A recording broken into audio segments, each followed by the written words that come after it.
Homework 14, Logarithmic Functions, Video 1.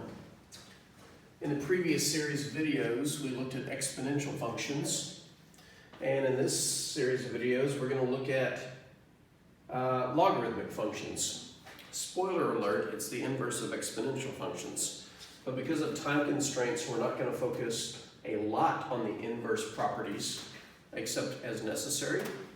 The goal of this series of videos is to define what a logarithmic function is and how it works and how to evaluate them. I've got quite a bit written on the board already, so let's take a look at what's up here.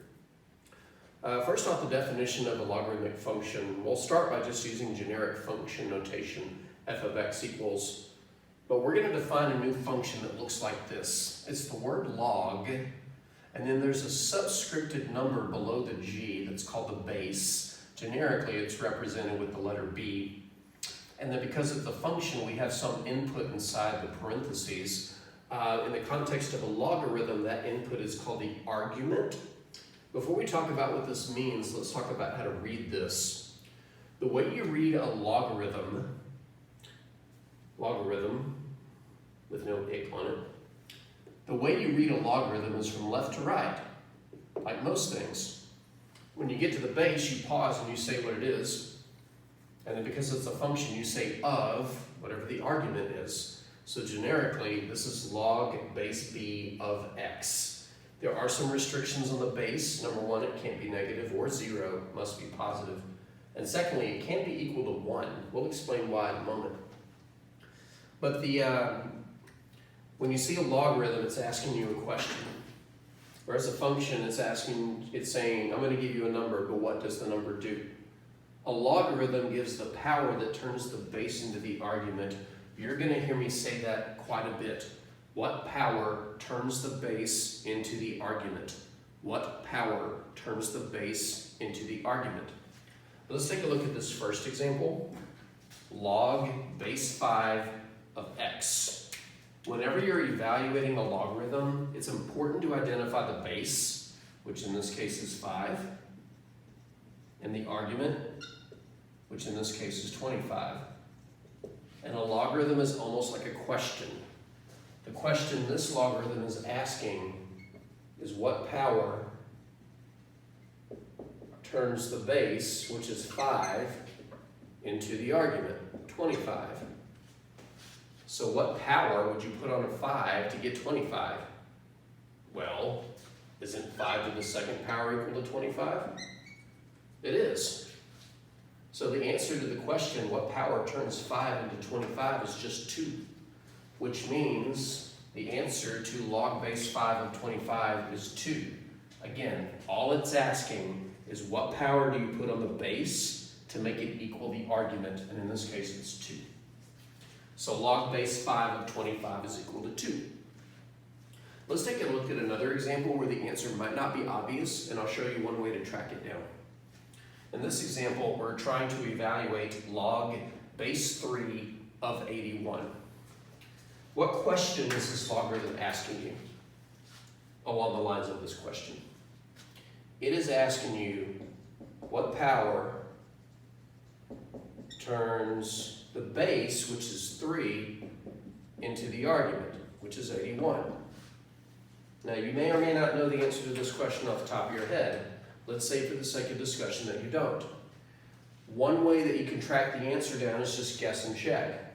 3 to the first power, well, that's just 3, so that's too low.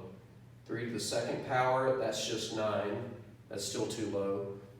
3 to the third power is 3 times 3 times 3. 3 times 3 is 9, times another 3 is 27, still too low. 3 to the fourth power, however, if you did 3 times 3 times 3 times 3, well, each pair of 3's makes a 9, and 9 times 9 is 81. So the answer to this question is 4 is the power that turns 3 into 81, which means that log base 3 of 81 is 4. Now, I mentioned there were 2 ways that you could get that 4. One is by brute force. The other one is to dig it out of the 81. And what do I mean by dig it out of the 81? Well, just take the 81 and start breaking it down into a factor tree. Think of any problem equal to 81, like 9 times 9. That's nice, but I'm looking for 3s. If we break down the 9s, each one of them contributes a pair of 3s. So it takes 1, 2, 3, 4 3s to get 81. I'm going to set up one more example real quick. I'd like for you to pause the video and see if you can track down the answer. Don't worry, you'll be able to track it down using either technique here. Let's say I ask you log base 7 of 343. I invite you to pause the video and see if you can come up with the value of the logarithm by trying to answer the question, what power would turn 7 into 343? All right, one of two things happened. You either paused the video and came up with an answer, or you didn't. If you came up with an answer, let's see if you're right. And if you didn't pause it and try it, why not? Now's the time to practice. Let's take the breakdown to 343 approach. You may need a calculator, because there's not many problems that you know off the top of your head equal to 343, but I know I'm looking for 7s. And if I did 343 divided by 7, I would get 49. That's convenient, because 49 is 7 times 7. 343 is 7 to the 3rd power. So the answer to what power turns 7 into 343 is 3. Some log problems you can do like this. Some of them, however, require a little bit more familiarity with exponent rules. So in the next video, we're going to look at some more log problems that will invoke some exponent rules that we've already seen in the previous series of videos, and an exponent rule that we haven't seen.